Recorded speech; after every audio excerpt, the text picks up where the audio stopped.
శృతి, నేను మాట్లాడగనా? అడుగక్క. నేనెవరో నీకు తెలిసి కూడా ఆయనతో నువ్వు తప్పేముంది? 100 ఏళ్ల కిందట ఆడైనా మగైనా రెండో పెళ్లి చేసుకుంటే చెవులు కొరుక్కునేవాళ్ళు. ఇవాళ కామన్ అయిపోయింది. 50 ఏళ్ల క్రితం దాకా ఆడ మగ నచ్చకపోతే విడిపోతారు, విడివిడిగా ఉంటారు అంటే నమ్మలేకపోయేవాళ్ళం. కానీ ఇవాళ కళ్ళారా చూస్తున్నాం. ఒకప్పుడు డేటింగ్లే ఉండేవి కావు, కలిసి చేసే కాపురాలే ఉండేవి, పెళ్లి కాని సహజీవనాలే ఉండేవి కావు. ఏం చేస్తాం, కాలం మారిపోతుంది. జమానా బదల్ గయా, ఆజ్కల్ సబ్ కుచ్ చల్తా హై. ఇక్కడ ఏది అనిపిస్తే అదే చేసేయడం, అలాగే బతికేయడం. నేను అంతే. అంతేనా? అంతేనా అంటే అంతే మరి. అక్క, అన్నీ తెలిసే కదా ఆనంద్ గారు నన్ను చేసుకుంటాను అన్నారు. అంత గొప్ప మనిషి, బిజినెస్ మ్యాగ్నెట్, కరోడ్పతి, పతి అవుతాను అంటే నేను కాదన్నా ఇంకో అమ్మాయి అవును అంటుంది. పత్నిగా ఉండటానికి నేను రెడీ సార్ అంటూ దిగిపోతుంది. ఆ ఛాన్స్ ఇంకెవరికో ఎందుకు ఇవ్వాలి అని నువ్వు దిగిపోయావన్నమాట. నువ్వు బాగుపడితే చాలు, మరో ఆడదాని జీవితం నాశనమైతే నాకేంటి అనుకున్నావన్నమాట. నీ స్వార్థం కోసం మరో ఇల్లాలి సౌభాగ్యాన్ని దోచుకోవడానికి సిద్ధపడ్డావన్నమాట. కోట్ల డబ్బుంటే చాలు, 3వ పెళ్లివాడైతేనే 30వ పెళ్లివాడైతేనేమని సిగ్గు లేకుండా ఎగబడిపోయావన్నమాట. ఇన్స్పెక్టర్, మీరు హద్దు మీరు మాట్లాడుతున్నారు. నువ్వు నీ హద్దును మీరుతున్నప్పుడు నేను నా హద్దు దాటి మాట్లాడినా తప్పు లేదు. నన్ను ఆక్షేపించడానికి మీరెవరు? తప్పుని తప్పని చెప్పడానికి, అన్యాయాన్ని అన్యాయమని నిరూపించడానికి, దోషుల్ని శిక్షించడానికే నేను ఈ ఖాకీ యూనిఫామ్ వేసుకున్నాను. ఇన్స్పెక్టర్, ఖాకీ యూనిఫామ్ చూసి బెదిరిపోవటానికి నేనేం పసిపిల్లను కాదు.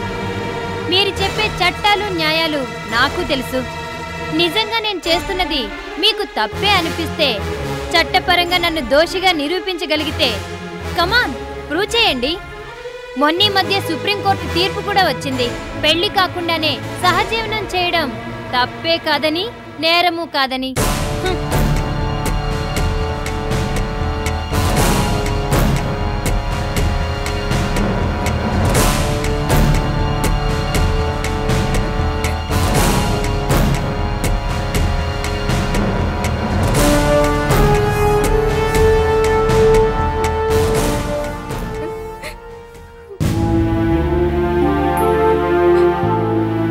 వదినా, ప్లీజ్ నువ్వు బాధపడకు. అన్నయ్య ఏనాటికైనా తన తప్పును తెలుసుకుంటాడు, తప్పకుండా తెలుసుకుంటాడు. అర్జున్, తెలియక చేస్తే అది తప్పు, కానీ వాళ్ళిద్దరూ తెలుసు చేస్తున్నారు. వదినా, వీడు చూడు, బుల్లి హీమ్యాన్లా ఎలా నవ్వుతున్నాడు. వదినా, వీడి కోసమైనా నువ్వు ధైర్యంగా ఉండాలి. ధైర్యం? అలసిపోతున్నాను అర్జున్. బ్రతుకు మజిలీలో ప్రతిసారి ఓడిపోతున్నాను. లేదు, నువ్వు గెలుస్తావు, తప్పకుండా గెలుస్తావు. ఆనాటి రామాయణంలో విడిపోయిన సీతారాముల్ని లవకుశలు కలిపినట్టే వీడే మీ ఇద్దరిని ఏనాటికైనా తప్పకుండా కలుపుతాడు.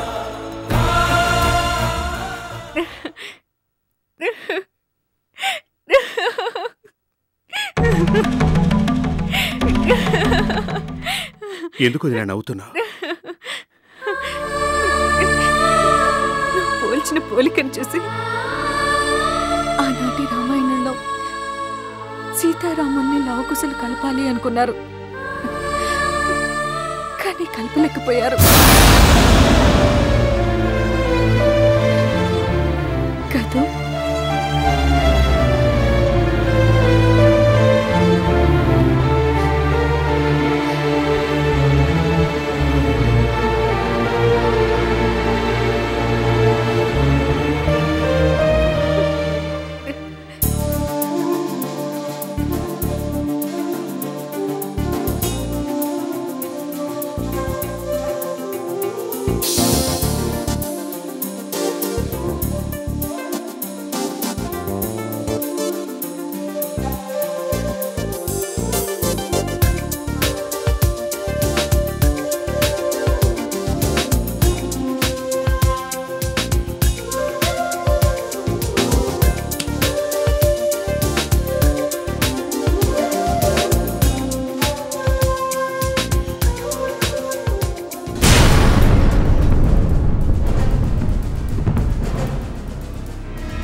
అవి నేను ఎంబీబీఎస్ చదువుకునేటప్పుడు తీయించుకున్న ఫొటోస్. ఓహో, మీతో పాటు ప్రతి ఫోటోలోనూ ఉన్నాడు. ఎవరితను? మధుసూదన్, నా బెస్ట్ ఫ్రెండ్. ఎంబీబీఎస్ చదివే రోజుల్లో మేమిద్దరం చాలా క్లోజ్. మేమిద్దరం క్లాస్మేట్స్, బెంచ్మేట్స్, రూమ్మేట్స్. కాలేజ్లో అందరూ మా ఇద్దరిని జాన్ మే జాన్ అనేవాళ్ళు. ఫొటోస్ దిగిన మేమిద్దరమే, క్యాంటీన్కి వెళ్ళినా మేమిద్దరమే, ఎక్కడికి వెళ్ళినా మేమిద్దరం కలిసే వెళ్ళేవాళ్ళం. మా ఇద్దరిని చూసిన వాళ్ళు తెగ ఆశ్చర్యపోయేవాళ్ళు. ఎందుకు? ఎందుకేంటి, మొదటి నుంచి నేను కొంచెం రిజర్వ్ టైప్, వాడా క్వైట్ ఆపోజిట్. నేనేమో అప్పర్ మిడిల్ క్లాస్, వాడా కోటీశ్వరుడు. వాడు ఎక్కడుంటే అక్కడ అల్లరి అల్లరి, సందడే సందడి. వాడు గొప్ప ప్రాక్టికల్ జోకర్ కూడా. దిమ్మ తిరిగేటట్టు అందరికీ షాక్స్ మీద షాక్స్ ఇస్తుండేవాడు. నాకు జ్వరం వచ్చినా, చిన్న తలనొప్పి వచ్చినా వాడు అసలు తట్టుకునేవాడు కాదు. క్లాస్ లెగ్గొట్టి రూమ్లోనే ఉండిపోయేవాడు. మీరిద్దరు అంత క్లోజా? అంత క్లోజా కాదు, ఎంత క్లోజో అని అడుగు. చూసిన వాళ్ళు మా ఇద్దరిని ఫ్రెండ్స్ కాదు, సొంత అన్నదమ్ములు అనుకునేవాళ్ళు. అంత క్లోజ్ అయితే మిమ్మల్ని చూడ్డానికి ఒక్కసారి కూడా వచ్చినట్లేదే? రావడానికి వాడు ఇక్కడున్నాడా? స్టేట్స్లో ఉన్నాడు. మెడిసిన్ పూర్తయ్యాక నేను ఇక్కడే ఉండిపోతే వాడు స్టేట్స్లో సెటిల్ అయిపోయాడు. వాడు లండన్లో ఎఫ్ఆర్సిఎస్ కంప్లీట్ చేసి స్టేట్స్లో కోట్లు సంపాదిస్తున్నాడు. జాలీ ఫెలో, చాలా ఫన్నీ ఫెలో. మనిషి నచ్చాడంటే వాడి కోసం ప్రాణమైనా ఇస్తాడు. మరి అంత మంచి ఫ్రెండ్ ఇప్పుడు మీకు టచ్లో లేడా? ఎందుకు లేడు? నేను గుర్తొచ్చినప్పుడల్లా వాడు ఫోన్ చేస్తూనే ఉంటాడు. ఇండియా వదిలిపెట్టి స్టేట్స్కి వచ్చి నాతో పాటు సెటిల్ అయిపోరా అని ఒకటే చంపుకు తింటుంటాడు. మరి మీరెందుకు వెళ్ళలేదు స్టేట్స్కి? ఈ ఒక్క విషయంలోనే వీడికి నాకు చాలాసార్లు ఆర్గ్యుమెంట్ జరిగేది. మెడిసిన్ ఓ పవిత్రమైన వృత్తి. సేవాభావంతో వీలైనంత మంది పేదవాళ్ళకి వైద్యం చేయాలని నేను. ప్రాణం అనేది డబ్బు కన్నా విలువైంది కాబట్టి ఆ ప్రాణాన్ని కాపాడే డాక్టర్ తన వృత్తి ద్వారా లక్షల కోట్లు సంపాదిస్తే తప్పులేదని వీడు. అందుకే నేను ఇక్కడే ఉండిపోతే వీడేమో స్టేట్స్లో ఉన్నాడు. స్టేట్స్కి వెళ్ళలేకపోయినందుకు మీరేమైనా ఫీల్ అవుతున్నారా? నన్ను అలాంటిదేం లేదు. లైఫ్లో ఎవరి యాటిట్యూడ్ వాళ్ళది, ఎవరి గోల్స్ వాళ్ళవి, ఎవరి సెటిల్మెంట్స్ వాళ్ళవి.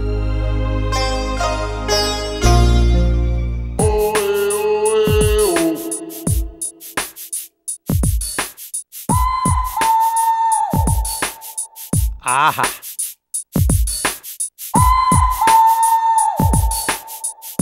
అబ్బా, ఈ ఇంగ్లీష్ వాడు పోతే పోయాడు గాని పొద్దున్నే మనకు మంచి 2 అలవాట్లు నేర్పిపోయాడు.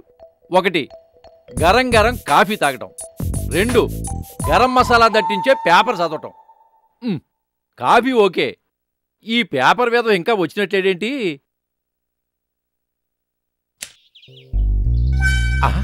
చూసావా, వీడింకా రాలేదు.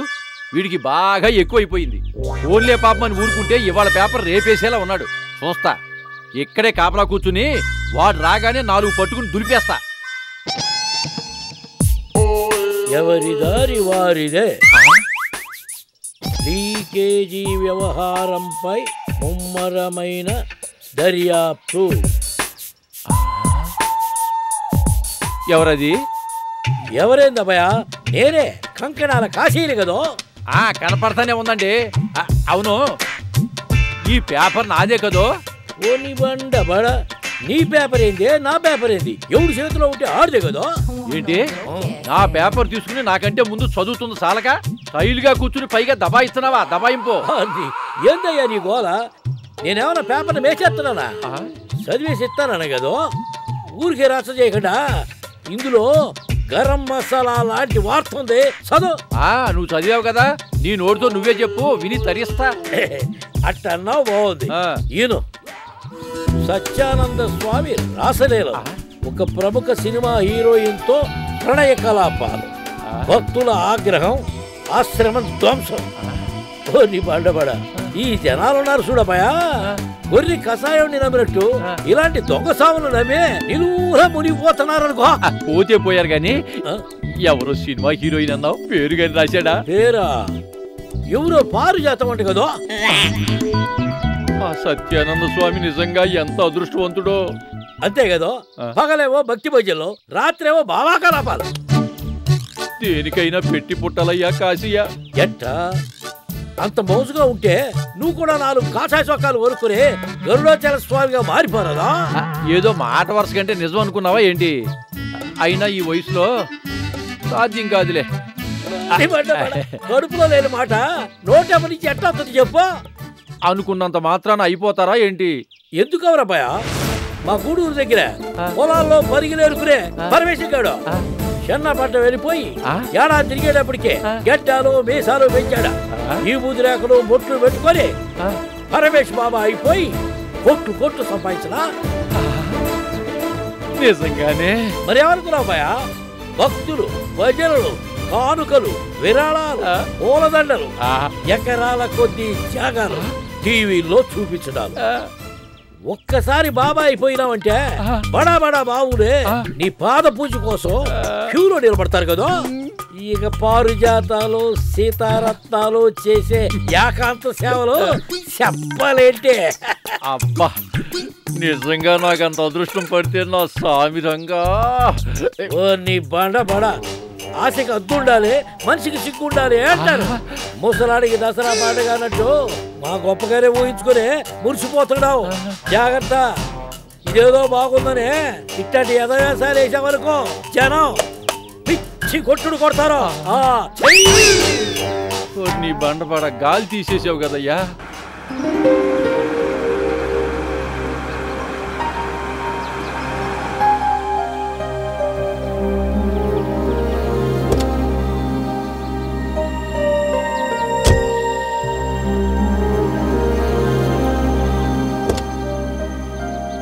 తల్లి కొడుకులకు స్వాగతం, రండి.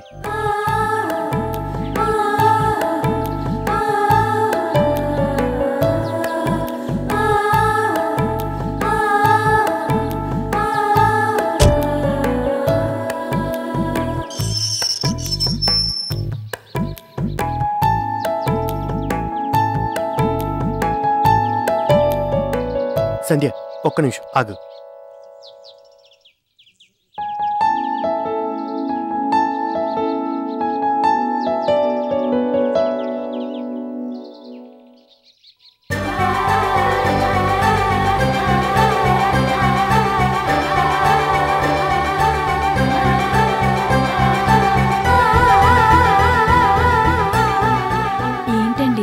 దిష్టి ఇవాళ అమ్ముంటే తీసేది కదా, అందుకన్నమాట. ఇరుగు దిష్టి, పొరుగు దిష్టి, ఊళ్ళో గిట్టిన వాళ్ళ దిష్టి, నర దిష్టి, ఆ దిష్టి, ఈ దిష్టి, అన్ని రకాల దిష్టిలు పోవాలి. బిడ్డనెత్తుకొని కుడికాలు ముందు పెట్టి నీ పుట్టింట్లో కడుగు పెట్టు.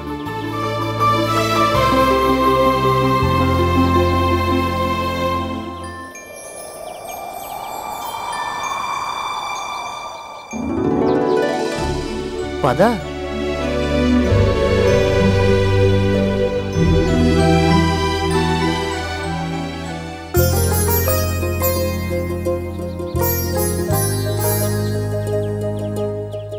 ఏంటి?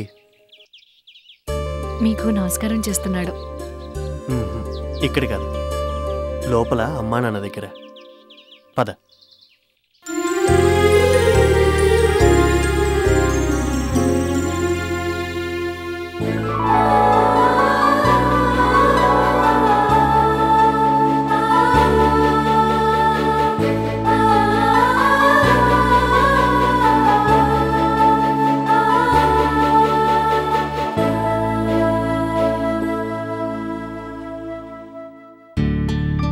అమ్మా నాన్న, చూడండి, ఎన్నో ఏళ్ల తర్వాత మళ్ళీ ఇంట్లోకి ఓ చిన్నారి బాబు అడుగు పెట్టాడు. మీ మనవడు. మనసారా దీవించండి. నిండు నూరేళ్ళు సంతోషంగా ఉండాలని ఆశీర్వదించండి.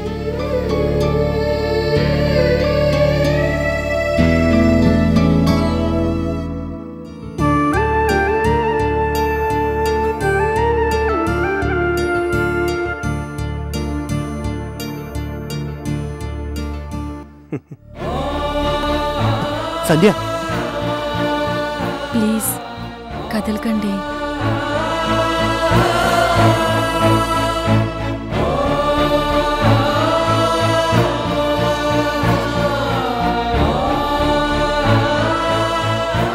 గుళ్ళో పూజారికి దండం పెడితే ఆ భగవంతుడి పాదాలకు చేరుతుంది. పవిత్రమైన దేవాలయం లాంటి ఈ ఇంట్లో మీకు దండం పెడితే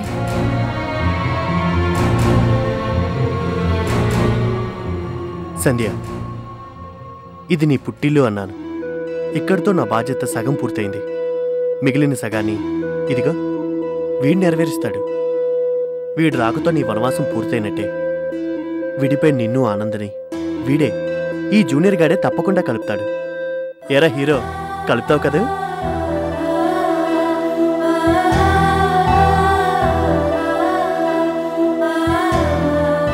అది ఈ క్షణం నుంచి నువ్వు అలా నవ్వుతూనే ఉండాలి, సరేనా? పదరా హీరో, నీకు నీ రూమ్ చూపిస్తాను, నీ ఉయ్యాలు చూపిస్తాను, నీ కోసం కొన్న బొమ్మలు కూడా చూపిస్తాను. పద, ఇవాల్టి నుంచి నువ్వు నేను ఒకటే పార్టీ, సరేనా? పద పద పద పద.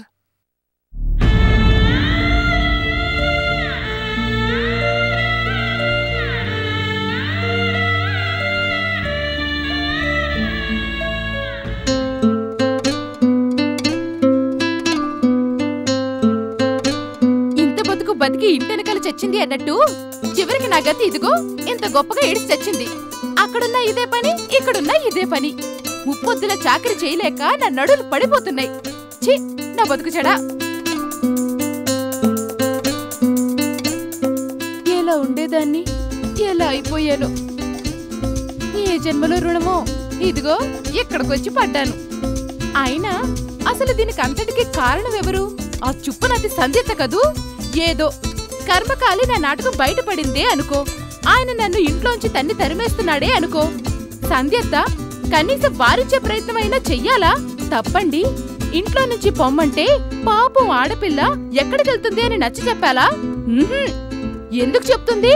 దీనికి ఆ శాస్తి జరగాలి అన్నట్టు బెల్లం కొట్టిన రాయిలా ఉలుకు పలుగు లేకుండా ఊరుకుంది. ఆయన గారేమో తన మిలిటరీ ప్రతాపాన్నంతా నా మీద చూపించారు. అబ్బో, ఆ రోజు కొట్టిన దెబ్బ తలుకు నొప్పి ఇప్పటికే తగ్గి చావలేదు. ఆయన నా పిచ్చిగాని రాత కొద్ది దొరికాడే కోతి మొగుడు అని ఊరికే అన్నారా? పోని అత్తింత అలా అఘోరించిందనుకుంటే పుట్టిలో కదా అని కన్నీళ్లు పెట్టుకుని వెళ్తే మావే మాత్రం ఏ మంట పెట్టాడు గనక ఊపుకుంటూ అశ్రుతి, బాస్ కావేరి ఉంటే ఈ ఇంట్లో నేను ఒక్క క్షణం కూడా ఉండను అని బెగదీసి కూర్చుంటే బెక్క చచ్చిపోయాడు, నీరు కారిపోయాడు. నీ చావు నువ్వు చావు అనంటే ఇదిగో ఇలా ఇక్కడ ఉండే చోటు మారింది, తరగే కత్తి మారింది, చుట్టూ మనుషులు మారారే తప్ప నా రాత మారిచేస్తాయి కదా. ఆ దిక్కుమాలిన బ్రహ్మదేవుడు ఇక్కడ ఏం రాసి పెట్టాడో, దేంతో రాసి తెచ్చాడో. కావేరి, ఆ మాటే అనొద్దనేది. నీ అదృష్టం బాగుంది కాబట్టే నువ్వు నాకు తగిలా. అంటే అదే నువ్వు మా ఇంటికి వచ్చావు అని. నా అదృష్టం మండినట్టే ఉంది. కట్టుబట్టలతో ఇంట్లోంచి బయటకు వచ్చేసాను. అందుకే కదా కావేరి, ఇదిగో నీకోసం ఎన్ని చీరలు తెచ్చానో చూడు. కట్టిన చీర కట్టుకోకుండా రోజుకొక చీర కట్టుకో. ఇక్కడున్నన్నాళ్ళు గతం ఒక పీడకలలా అనుకుని మర్చిపో, సంతోషంగా ఉండు. మా ఆవిడ పురిటికెళ్ళింది కదా, ఇక్కడికి రావడానికి కనీసం 3 నెలలు పడుతుంది. అప్పటి వరకు మనిద్దరికి పండగే అనుకో. అంటే నా ఉద్దేశం మనం ఫ్రీగా ఉండొచ్చు అని. చూడు మేనేజరు, నాకు ఈ డబుల్ మీనింగ్ మాట్లాంటేనే చిర్రెత్తుకొచ్చేది. చిచి, డబుల్ మీనింగ్ ఏంటి అసహ్యంగా? సింగిల్ మీనింగే, నిన్ను సుఖపెట్టాలని.